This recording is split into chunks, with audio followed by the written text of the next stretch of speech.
నమస్తే, welcome to Janata news. ముందుగా headline. ఎన్నికల గురించి వాళ్ళు మాకు చెప్పాల్సిన పని లేదు. ఐరాసకు భారత్ ధీటైన సమాధానం.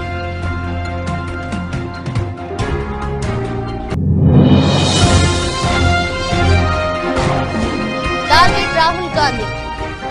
వైనాడ్లో హై వోల్టేజ్ ప్రచారానికి బీజేపీ ప్లాన్.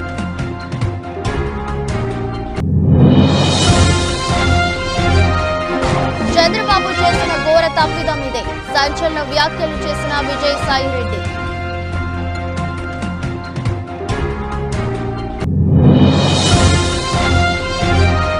ఆంధ్రప్రదేశ్లో కాంగ్రెస్ సిపిఐ మధ్య సీట్ల సర్దుబాటు ఖరారు. ప్రచారం ప్రారంభించనున్న ఏపీ కాంగ్రెస్ అధ్యక్షురాలు షర్మిల.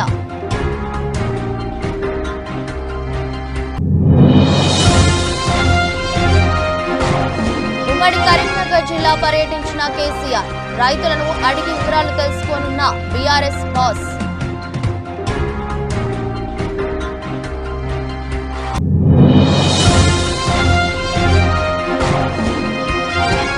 చెలరేగిన శశాంక్. గుజరాత్ పై పంజాబ్ సంచలన విజయం.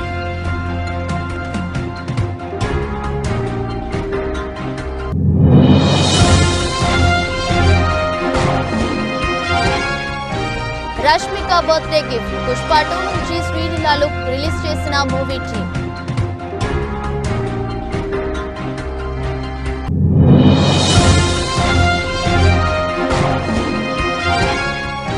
టెస్లాను హైదరాబాద్ కు రప్పించండి. ప్రభుత్వానికి కేటీఆర్ విజ్ఞప్తి.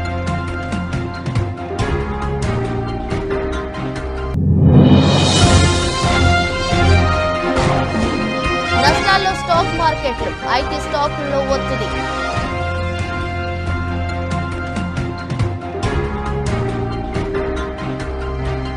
భారత్లో ఎన్నికలు స్వేచ్ఛాయుత వాతావరణంలో నిష్పక్షపాతంగా జరుగుతాయని ఆశిస్తున్నామంటూ ఐక్యరాజ్య సమితి సెక్రటరీ జనరల్ ప్రతినిధి ఇటీవలే చేసిన వ్యాఖ్యలపై భారత్ ధీటుగా బదులిచ్చింది. భారత్లో ఎన్నికల గురించి ఐక్యరాజ్య సమితి తమకు చెప్పాల్సిన అవసరం లేదని కేంద్ర విదేశాంగ మంత్రి జైశంకర్ వ్యాఖ్యానించారు. కాగా మద్యం పాలసీ కేసులో ఢిల్లీ ముఖ్యమంత్రి అరవింద్ కేజ్రీవాల్ అరెస్ట్, ప్రతిపక్ష కాంగ్రెస్ పార్టీ బ్యాంకు ఖాతాలను స్తంభింపజేయడం వంటి పరిణామాలపై ఓ విలేకరి అడిగిన ప్రశ్నలకు ఐరాస ప్రధాన కార్యదర్శి అధికార ప్రతినిధి స్టీఫెన్ డుజారిక్ మాట్లాడుతూ భారత్ సహా ఎన్నికలు జరగనున్న ఏ దేశంలోనైనా ప్రజల రాజకీయ పౌర హక్కుల రక్షణ ఉంటుందని, ప్రతి ఒక్కరూ స్వేచ్ఛగా నిష్పక్షపాతంగా ఓటు వేసే పరిస్థితులు ఉంటాయని తాము ఆశిస్తున్నట్లు చెప్పారు. ఐక్యరాజ్య సమితి వ్యాఖ్యలపై తాజాగా జైశంకర్ స్పందించారు. తన సహచర మంత్రి బీజేపీ అభ్యర్థి రాజీవ్ చంద్రశేఖర్ తరపున ఎన్నికల ప్రచారం కోసం జైశంకర్ గురువారం కేరళ వెళ్లారు. అక్కడ జరిగిన మీడియా సమావేశంలో మాట్లాడుతూ అపోహలు, అసత్యాలతో కూడిన ప్రశ్నకు బదులిస్తూ భారత ఎన్నికలపై ఐరాస ప్రతినిధి స్పందించారని జైశంకర్ వ్యాఖ్యానించారు. మన ఎన్నికలు స్వేచ్ఛగా నిష్పక్షపాతంగా జరగాలని ఐక్యరాజ్య సమితి చెప్పాల్సిన అవసరం లేదు. మాకు భారతదేశ ప్రజలు ఉన్నారు. వారే ఎన్నికలు సజావుగా జరిగేలా చూస్తారు. కాబట్టి దాని గురించి పెద్దగా చింతించాల్సిన పని లేదు అని జైశంకర్ తెలిపారు. Excellencies, it is my privilege to deliver the national statement on behalf of the Government of India at the third edition of the Summit of Democracy under the theme Democracy for Future Generations. This year's theme is one that resonates not just within the borders of India but echoes across the globe.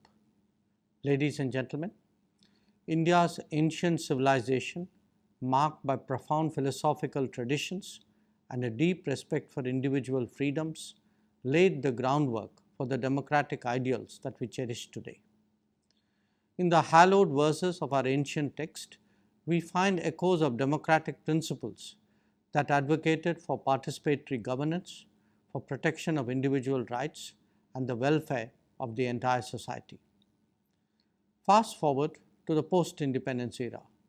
The framers of India's constitution, inspired by a rich legacy of democratic thought, meticulously crafted a document that would serve as a guiding light of what is today the world's largest democracy.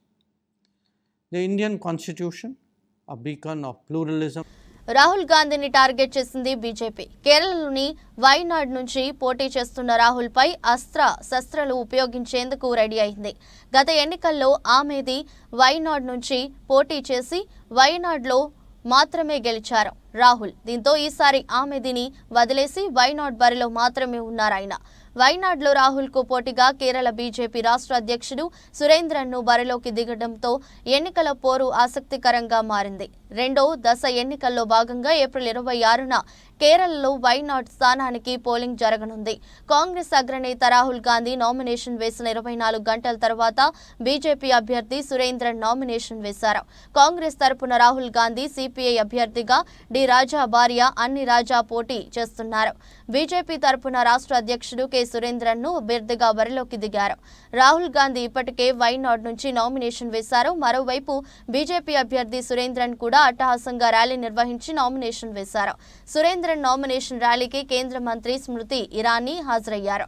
2019 Lok Sabha ఎన్నికల్లో ఉత్తరప్రదేశ్లోని ఆమేథీ స్థానం నుంచి రాహుల్ గాంధీపై స్మృతి ఇరానీ విజయం సాధించారు. వైనాడ్ ర్యాలీలో రాహుల్ను target చేశారు స్మృతి ఇరానీ. గాంధీ కుటుంబం 50 ఏళ్లు పాలించిన ప్రాంతం నుంచి వచ్చానంటూ ప్రసంగించారు. పీఎఫ్ఐ వంటి నిషేధిత సంస్థల నుంచి రాహుల్ గాంధీ సహాయం తీసుకుంటున్నారని సంచలన ఆరోపణలు చేశారు స్మృతి ఇరానీ. देखिए, इसी रास्ते से बजरंग दल की रैली निकली, इसी रास्ते से नड्डा जी की रैली निकली, मगर कांग्रेस पार्टी की पदयात्रा को यहां पे ये लोग रोक रहे हैं. अब देखिए, यहां पे बैरिकेड था नहीं था, उड़ा के फेंक दिया हमने बैरिकेड को तोड़ के फेंक दिया, मगर हम कानून को नहीं तोड़ेंगे. असम के चीफ मिनिस्टर तोड़ सकते हैं, होम मिनिस्टर तोड़ सकते हैं, प्रधानमंत्री तोड़ सकते हैं, मगर कांग्रेस पार्टी का कार्यकर्ता कानून को नहीं तोड़ेगा. ఆంధ్రప్రదేశ్ ఎన్నికల వేళ నెల్లూరు రూరల్లో టీడీపీకి షాక్ తగిలింది. మాజీ జెడ్పీటీసీ రుక్మిణి, మాజీ SC commission member Baddepudi Ravindra ఇవాళ నెల్లూరు ఎంపీ అభ్యర్థి విజయసాయిరెడ్డి, రూరల్ ఎమ్మెల్యే అభ్యర్థి ఆదాల ప్రభాకర్ రెడ్డి సమక్షంలో వైసీపీలో చేరారు. ఈ సందర్భంగా విజయసాయిరెడ్డి మాట్లాడుతూ 1982 నుంచి టీడీపీలో ఉన్న నేతలందరూ ఆ పార్టీకి గుడ్ బై చెప్పి తమ పార్టీలో చేరుతున్నారని చెప్పారు. వాలంటీర్ వ్యవస్థపై ఫిర్యాదులు చేయిస్తూ ఏపీలో పింఛన్దారులకు ఇబ్బందులు కలిగించడం చంద్రబాబు చేసిన ఘోర తప్పిదమని అన్నారు. చంద్రబాబు కుట్రలను ప్రజలు వ్యతిరేకిస్తున్నారని చెప్పారు. పార్టీలో చేరిన అందరికీ అధికారంలోకి వచ్చిన తర్వాత ప్రాధాన్యం ఇస్తామని తెలిపారు. సీఎం వైఎస్ జగన్ బస్సు యాత్ర శనివారం నెల్లూరు జిల్లాలో స్వాగత పాయింట్స్ నుంచి కావలి సిద్ధం సభ వరకు సాగుతుందని అన్నారు. సాయంత్రం 6 గంటలకు సభ ముగుస్తుందని వివరించారు. ఎన్నికల వేళ జగన్ ఇప్పటికే పలు ప్రాంతాల్లో బహిరంగ సభలు నిర్వహించారు. శనివారం జరగనున్న సభకు ఏర్పాట్లు పూర్తవుతున్నాయి. జగన్ పర్యటన ముందు నెల్లూరులో పలువురు నేతలు ఆ పార్టీలో చేరడం గమనార్హం.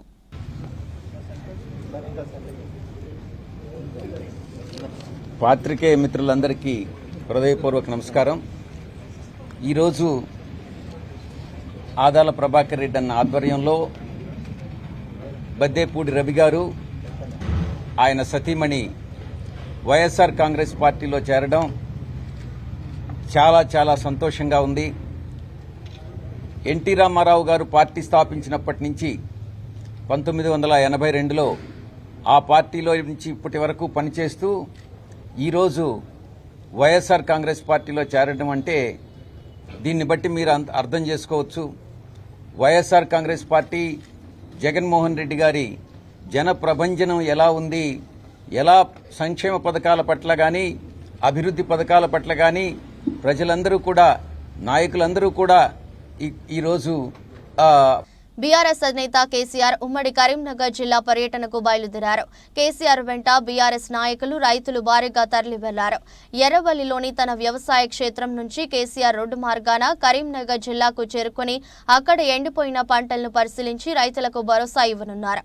మరో గంటన్నరలో కరీంనగర్ రూరల్ మండలం మొగ్దుంపూర్కు కేసీఆర్ చేరుకుంటారు. అక్కడ ఎండిన పంటలను పరిశీలించనున్నారు. రైతులతో ఏర్పాటు చేసిన ముఖాముఖిలో పాల్గొంటారు.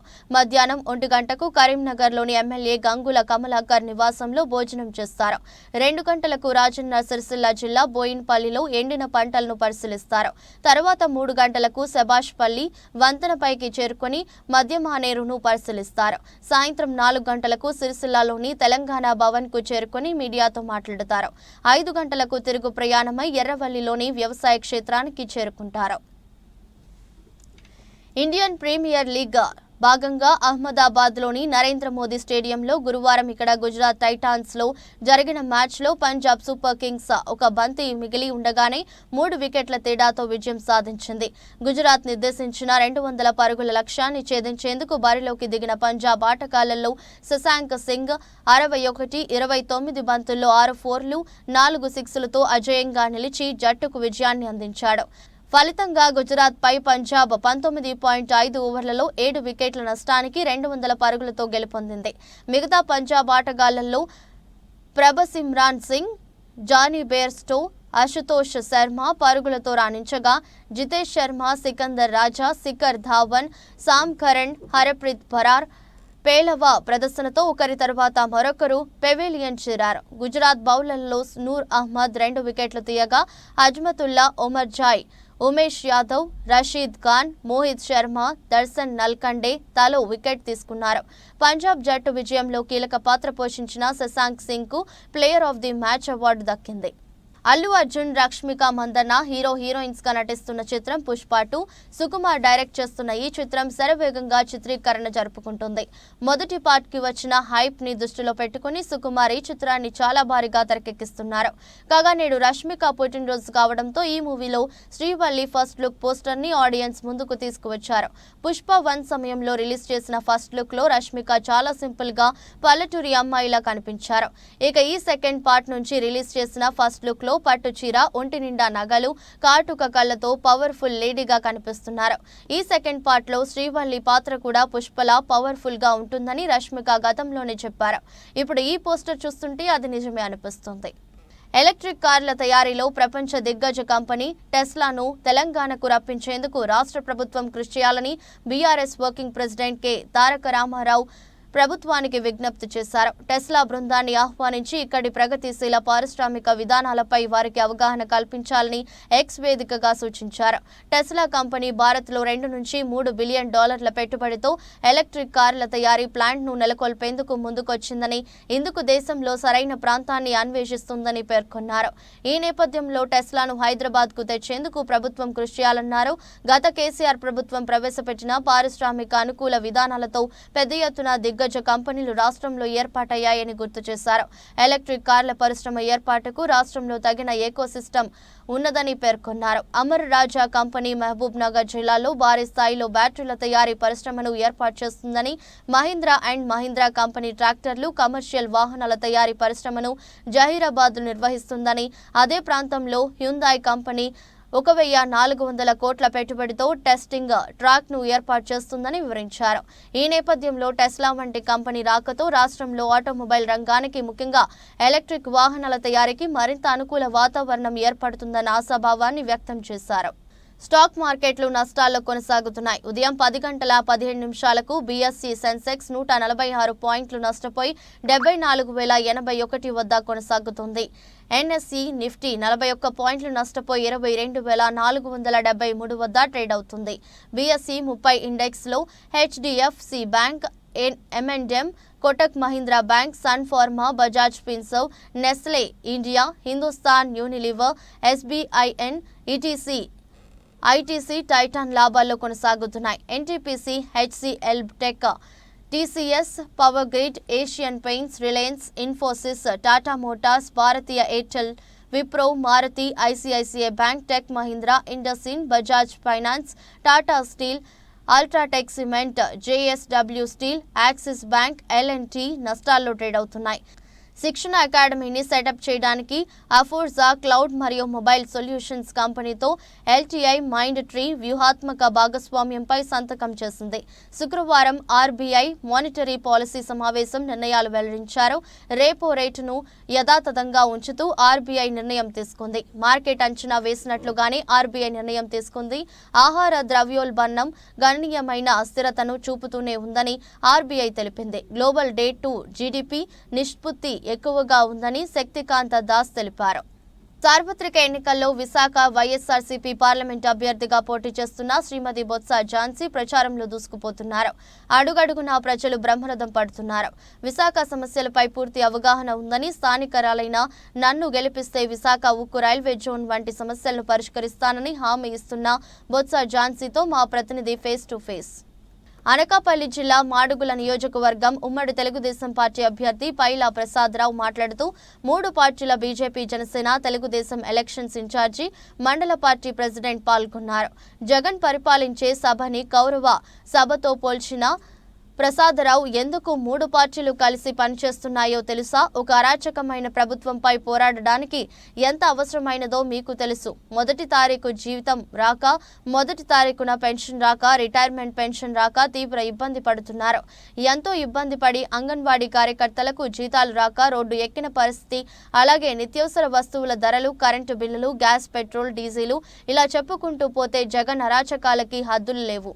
ఇలాంటి అరాచకమైన ప్రభుత్వాన్ని ఎండగట్ట అంటే 3 పార్టీలు ఉమ్మడిగా పోరాడి చంద్రబాబు నాయుడిని ముఖ్యమంత్రి చేయాలని కోరారు. ఎందుకు రాష్ట్రాన్ని ఏ విధంగా ఇక్కడ కాపాడుకోవడానికి ఈ 3 పార్టీల కలయిక జరిగిందో మీకు ఇది చెప్పడానికి ఈరోజు మేము రావడం జరిగింది. ఈరోజు మీ అందరికీ తెలుసు, తెలుగుదేశం, జనసేన, బీజేపీ కలయిక ఒక అరాచక ప్రభుత్వంపై పోరాటానికి ఈ కలయిక ఎంత అవసరం అనేది మీ అందరికీ తెలిసిందే. ఈరోజు ఎక్కడ ఏ లెవెల్లో చూసుకున్నా ఆ లెవెల్లో అన్ని విధాలా ఈరోజు రాష్ట్రం నష్టపోయింది. ఒకటి, ఉద్యోగస్తులు. ఈరోజు ఉద్యోగస్తులకి 1వ తారీఖున జీతాలు రాక, అదేవిధంగా ఉద్యోగస్తులకి 1వ తారీఖున పెన్షన్ రాక, ఇంకా వాళ్ళ రిటైర్మెంట్ అయిన తర్వాత వాళ్ళకి రావాల్సిన డబ్బులు కూడా ఈరోజు రాక, ఇలా ఎన్నో ఇబ్బందులు పడుతున్నారు ఈరోజు ఉద్యోగస్తులు. అదేవిధంగా ఇక అంగన్వాడీ టీచర్లు. సభలో ఈయన మన కౌరవ సభ అంటే జగన్ పరిపాలించిన సభ కౌరవ సభగా మేము ఆలోచిస్తున్నాం. అదే కౌరవ సభని గౌరవ సభగా మారుస్తూ అక్కడ చంద్రబాబు నాయుడు గారు ముఖ్యమంత్రిగా చేయడానికి ఈరోజు ప్రతి ఒక్కరూ, ప్రతి కార్యకర్త 160 సీట్లు ఏదైతే టార్గెట్గా పెట్టుకొని క్యాండిడేట్లు డిక్లేర్ చేశారో ఆ 160 సీట్లు తూచా మేము అక్కడి నుంచి గెలిపించి తీసుకొని వెళ్ళి అక్కడ చంద్రబాబు నాయుడు గారు ముఖ్యమంత్రిగా చేసుకొని మా యువ నాయకులు లోకేష్ గారిని కూడా రానున్న రోజుల్లో మంచి పదవిలో తీసుకుని ఆ రెడ్ బుక్లో ఉన్న ప్రతి ఒక్కరికి గుణపాఠం చెప్పే పరిస్థితి తీసుకొస్తామని చెప్పేసి ఈరోజు TDP, Janasena, BJP Visakha parliament అభ్యర్థి శ్రీ భరత్ పార్లమెంట్ పరిధిలోని 7 నియోజకవర్గాల్లో విస్తృతంగా ప్రచారం చేస్తున్నారు. విశాఖను ఆర్థికంగా అభివృద్ధి చేయడానికి అన్ని అవకాశాలు ఉన్నాయని, దేశంలోనే అత్యుత్తమ నగరంగా తీర్చిదిద్దొచ్చని, తమ కూటమి అధికారంలోకి వచ్చిన వెంటనే విశాఖ స్టీల్ ప్లాంట్ ప్రైవేటీకరణ కాకుండా చేస్తానంటున్న ఎంపీ అభ్యర్థి శ్రీ భరత్తో మా ప్రతినిధి Ramesh face to face. Visakha Telugu Desam party parliament అభ్యర్థి భరత్ మనతో ఉన్నారు. గత 2019 ఎలక్షన్లో అతి తక్కువ మెజార్టీతో ఓటమి పాలైనప్పటికీ నిత్యం ప్రజల్లోనే ఉన్నారు. ఇప్పుడు అందులో భాగంగా ఈరోజు పార్టీ ఆఫీసును కూడా ప్రారంభించారు. అసలు ప్రజల్లో ఆయన ఆదరణ ఎలా ఉంది, పార్టీ కార్యక్రమాలు ఏ విధంగా ముందుకు తీసుకెళ్తున్నారు? భరత్ గారు, అప్పుడు గతంలో 2019 ఎలక్షన్లో మీరు పోటీ చేశారు, అతి తక్కువ మెజార్టీతో ఓటమి పాలయ్యారు. అయినా కూడా నిత్యం ప్రజలు ఉన్నారు. ఇప్పుడు ఈ ప్రజల ఆదరణ ఎలా ఉంది, ఎట్లా మీ ప్రభుత్వ కార్యక్రమం తీసుకెళ్తారు? విశాఖ నగర ప్రజలు చాలా మంచి వాళ్ళండి. మంచి ఆలోచన భవిష్యత్తు గురించి ఉంది. అండ్ ఇక్కడ కులాల పరంగా కాస్ట్ ఫీలింగు లేకపోతే రీజనల్ ఫీలింగ్ అనేది తక్కువ. అందరం కలిసిమెలిసి ఉంటాము. ఎవరు మంచి వాళ్ళు, ఎవరికి మంచి ఆలోచన ఉంది, కాస్ట్ చూడకుండా, వాళ్ళ భాష చూడకుండా సపోర్ట్ చేయడం జరుగుతుంది. అందుకే మీరు 2019 ఎలక్షన్స్ నేను పనిచేసినప్పుడు కూడా చూశాను. నాకు అట్లాంటి ఉంటాయి, కొన్ని కులాలకి వాళ్ళ ఆలోచనలు ఉంటాయి, మాకు ఈ సమస్యలు ఉన్నాయని చెప్తా మేము తప్పకుండా చేస్తాం. కానీ election of the entire parliament కలిసి వచ్చేసరికి అది పెద్ద ఇష్యూగా ఉండదు. సో ఇట్లాంటి వాతావరణం నాకు ఇష్టం. ఎందుకంటే నేను ఎట్లా అభివృద్ధి చేయాలి, ఇక్కడ ఉన్న వాళ్ళందరికీ ఆదాయం ఎట్లా పెంచాలి, ఒక మంచి నాగరికత ఇంకా ఎట్లా కాపాడుకోవాలి, ఎట్లా తీసుకుని రావాలని ఆలోచించేవాడిని. ఇక్కడ అది నాకు చాలా బాగా గత 5 సంవత్సరాలుగా ఎక్కడికి వెళ్ళినా జనాలు నన్ను స్వీకరించారు. ఎలక్షన్స్లో కూడా స్వీకరించి బాగా ఓటేస్తారని నమ్ముతున్నాను. అంటే ముఖ్యంగా 2019 నుంచి మీరు 5 ఏళ్ళు ప్రజల్లోనే ఉన్నారు.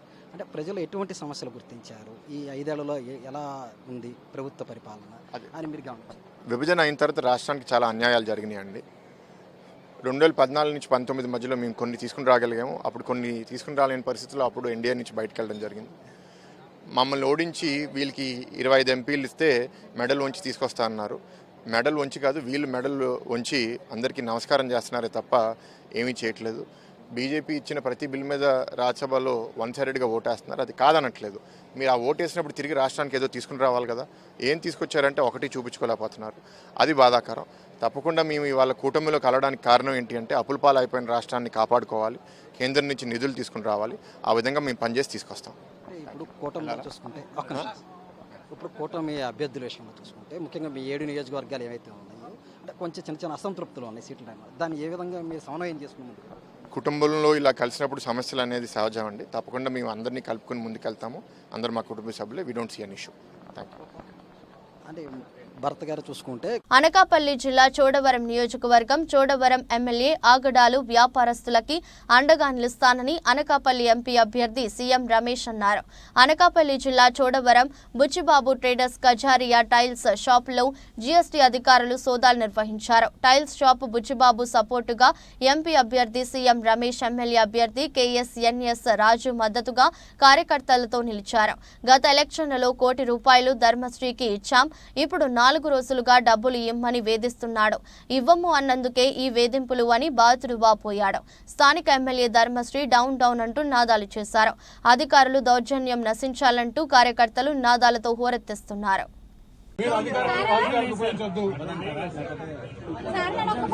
మీరు అధికారాన్ని రాజకీయానికి ఉపయోగించొద్దు.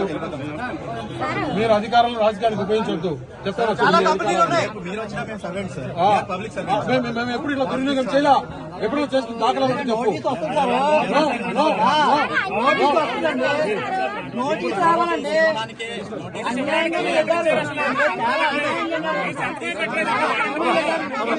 నోటీస్ ఇవ్వలేదు, ఏమీ ఇవ్వలేదు. నెక్స్ట్ ఏమో మనకి వచ్చిన వెంటనే అందరు ఫోన్లు ఆఫ్ చేస్తారు. ఫోన్లే అయిపోయింది అంటే మాకు నోటీస్ ఇవ్వాలి కదా, ఇచ్చిన తర్వాత చెక్ చేయాలి. ఓకే, అది అయిపోయిన తర్వాత ధర్మశ్రీ అండ్ వీళ్ళు ఆఫీసర్స్ కలిపి మా వ్యాపార నిమిత్తం ఇక్కడ ఉంచుకున్న 25 లక్షలు పట్టుకొని వెళ్ళిపోయారండి. మాకు ఎలాగైనా న్యాయం జరగాలి.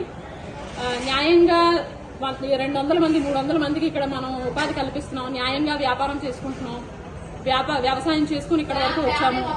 ఫ్యామిలీ మొత్తం పొద్దున్న నుండి సాయంత్రం వరకు కష్టపడి వ్యాపారం చేసుకుంటాం. మనం అన్యాయంగా చేసేది ఏమీ లేదు. వాళ్ళు అన్యాయంగా మన దగ్గరకు వచ్చి మా నగదంతా దోచుకొని వెళ్ళిపోయారండి. మీరే ఎలాగైనా న్యాయం చేయాలి. ఇది ధర్మశ్రీ అండ్ ఈ ఆఫీసర్స్ కలిపి చేసిన కుట్ర. మిగతా షాపులన్నీ కూడా రన్ అవుతున్నాయండి. వాళ్ళ దగ్గరికి వెళ్ళలేదు, మా దగ్గరికి వచ్చారు అంతే. మిగతా వాళ్ళ షాపులన్నీ రన్ అవుతున్నాయి. ఓన్లీ మేము ఎందుకంటే నాన్నగారు వాళ్ళకి ఓటు వేయను అన్నారు. ఓటు వేయము, మీరు చేసిందంతా అక్రమం, అన్యాయం, ప్రజల దగ్గర అందరి దగ్గర దౌర్జన్యంగా దోచుకున్నారు. సో మేము మీకు ఓటు వేయమని ముఖాముఖిగా చెప్పేసిన తర్వాత మన దగ్గరికి వచ్చి పంపించి ఇలా కావాలని చేయించారు. ఇదంతా మొత్తం కంప్లీట్ గా వాళ్ళు ప్రీ ప్లాన్ గా చేసి మా దగ్గర ఎలాగైనా మమ్మల్ని మోసం చేసి మన దగ్గర డబ్బంతా లాగి వాళ్ళ ఎలక్షన్ యూజ్ చేద్దామని చేసిన ప్లాన్ అండి ఇది. మా దగ్గర మాకున్న మేము వ్యవసాయం నిమిత్తం పెట్టుకున్న 25 లక్షలు వాళ్ళు పట్టుకెళ్ళిపోయారు. మాకు ఎలాగైనా మీరే న్యాయం చేయాలి, మాకు ఆ డబ్బు తిరిగి రావాలి. Thank you. భారత మాజీ ఉప ప్రధాని బాబు జగజీవన్ రామ్ 116వ జయంతి ఉత్సవాలు మహబూబాబాద్ పట్టణంలో మదర్ తెరీసా సెంటర్లోని బాబు జగజీవన్ రామ్ విగ్రహం వద్ద జరిగాయి. ఈ కార్యక్రమానికి ముఖ్య అతిథిగా హాజరైన జిల్లా collector and magistrate Advait Kumar Singh, SP Sudhir Ramnath Kekhan, అదనపు కలెక్టర్లు, స్థానిక సంస్థలు, లెనిన్ వత్సల్, టోప్హో డేవిడ్లు ఆయన విగ్రహాలకు పూలమాలలు వేశారు. అనంతరం వారు మాట్లాడుతూ బాబు జగజీవన్ రామ్ ఆశయాలను ప్రతి ఒక్కరూ ఆలోచించాలని, కాపాడాలని ఈ సందర్భంగా వారిని ఘనమైన నివాళులర్పిస్తున్నట్లు తెలిపారు. ఈ కార్యక్రమంలో జిల్లా అధికారులు, మహబూబాబాద్ ఆర్జీఓ Alivelu, municipal commissioner Ravinder, tahsildar Bhagwan Reddy, hostel welfare officer సిబ్బంది, వివిధ రాజకీయ కుల ప్రజా సంఘాల నేతలు పూలమాలలు వేసి బాబు జగజీవన్ రామ్ విగ్రహానికి పూలమాలలు వేసి నివాళులర్పించారు.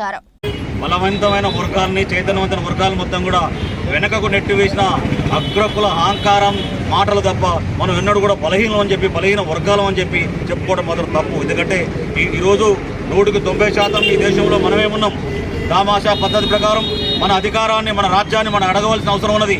బలహీనులు అని చెప్తున్నారు, మన బలహీనం చేస్తున్నారు. కానీ మన బలహీనం ఆ తర్వాత ప్రతి ఒక్క గవర్నమెంట్లో, కాంగ్రెస్ గవర్నమెంట్లో కానివ్వండి, తర్వాత జనతా గవర్నమెంట్లో కానివ్వండి, పెద్ద పెద్ద పదవులను అధిరోహించి బడుగు బలహీన వర్గాల యొక్క హక్కుల కోసం పోరాడిన యొక్క దిగ్జన గారిని మనం ఎంతో ఆదర్శంగా తీసుకోవాల్సిన అవసరం ఉంది. వారి ఆశయాల్ని మనం ముందుకు తీసుకెళ్లాల్సిన అవసరం ఉన్నది.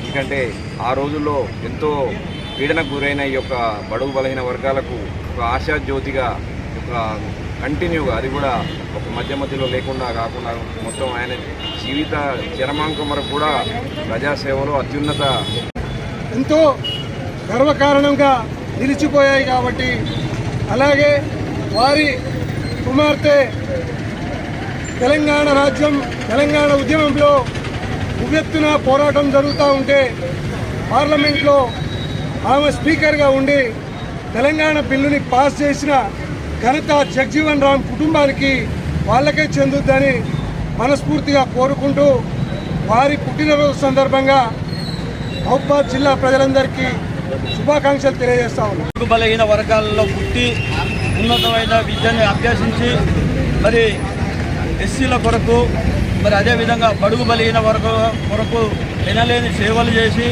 మరి వారు మరి ఇల్లు లేని నిరుపేదలకు ఇల్లు నిర్మించి మరి బాబాసాహెబ్ అంబేద్కర్ గారు ఏదైతే మార్గంలో పోయిండో ఆ మార్గాన్ని అనుసరించి మరి ఈరోజు ఆంధ్రప్రదేశ్లో కాంగ్రెస్ సిపిఐ మధ్య సీట్ల ఒప్పందం కుదిరింది. ఒక ఎంపీ, 8 అసెంబ్లీ స్థానాల్లో సిపిఐ పోటీ చేయనుంది. గుంటూరు పార్లమెంట్ స్థానాన్ని సిపిఐకి కేటాయించింది కాంగ్రెస్ పార్టీ. విజయవాడ, పశ్చిమ విశాఖపట్నం, పశ్చిమ అనంతపురం, పతికొండ, తిరుపతి, రాజాంపేట, ఏలూరు, కమలాపురం లోక్సభతో పాటు ఆంధ్రప్రదేశ్ ఎన్నికల షెడ్యూల్ ఇప్పటికే విడుదలైన విషయం తెలిసిందే. అసెంబ్లీ ఎన్నికలకు ఈ నెల 18న నోటిఫికేషన్ విడుదల కానుంది. కాంగ్రెస్ మొదటి జాబితాని ఇప్పటికే విడుదల చేసింది. తొలి జాబితాలో 114 అసెంబ్లీ స్థానాలకు, 5 లోక్సభ స్థానాలకు అభ్యర్థులను ఖరారు చేసింది. కడప లోక్సభ నుంచి ఎంపీసీసీ అధ్యక్షురాలు వైఎస్ షర్మిలారెడ్డి పోటీ చేయనున్నట్లు ప్రకటించింది. అలాగే కాకినాడ నుంచి పల్లం రాజు, రాజమహేంద్రవరం నుంచి గిడుగు రుద్రరాజు, బాపట్ల నుంచి జేడీ శీలం పోటీ చేయనున్నారు.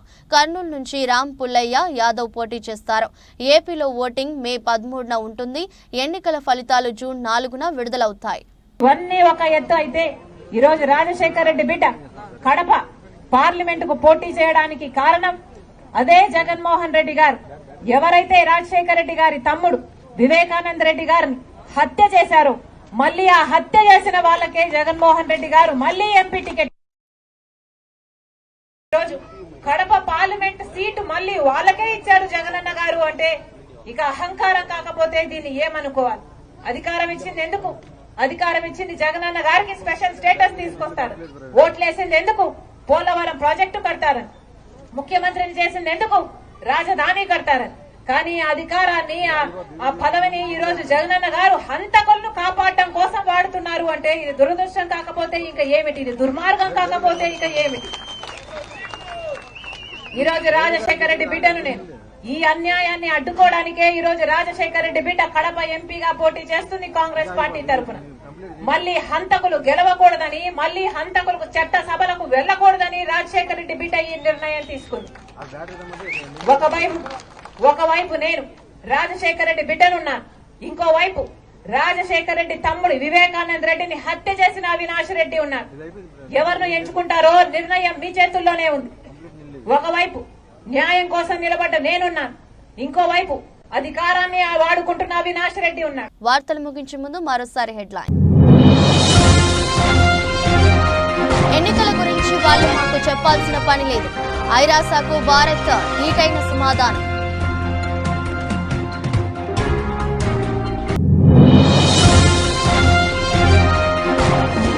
టార్గెట్ రాహుల్ గాంధీ.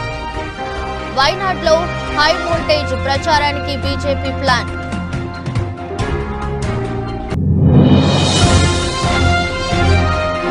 చంద్రబాబు చేసిన ఘోర తప్పిదం ఇదే. సంచలన వ్యాఖ్యలు చేసిన విజయసాయిరెడ్డి.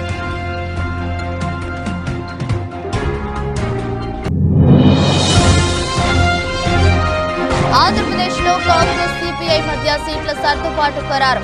ప్రచారం ప్రారంభించనున్న ఏపీ కాంగ్రెస్ అధ్యక్షురాలు షర్మిల.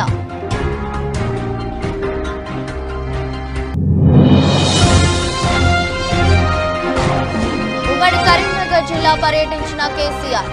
రైతులను అడిగి వివరాలు తెలుసుకోనున్న BRS boss.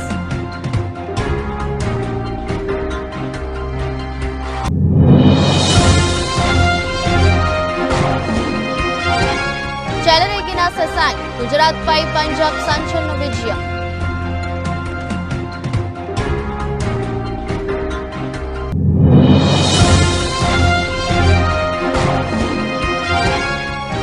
Rashmika birthday gift. Pushpa 2 నుంచి శ్రీలీల లుక్ రిలీజ్ చేసిన మూవీ టీమ్.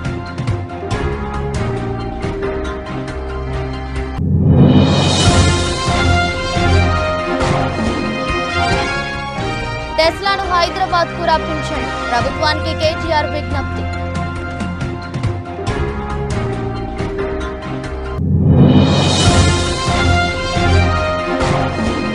నష్టాల్లో స్టాక్ మార్కెట్లు. ఐటీ స్టాకుల్లో ఒత్తిడి.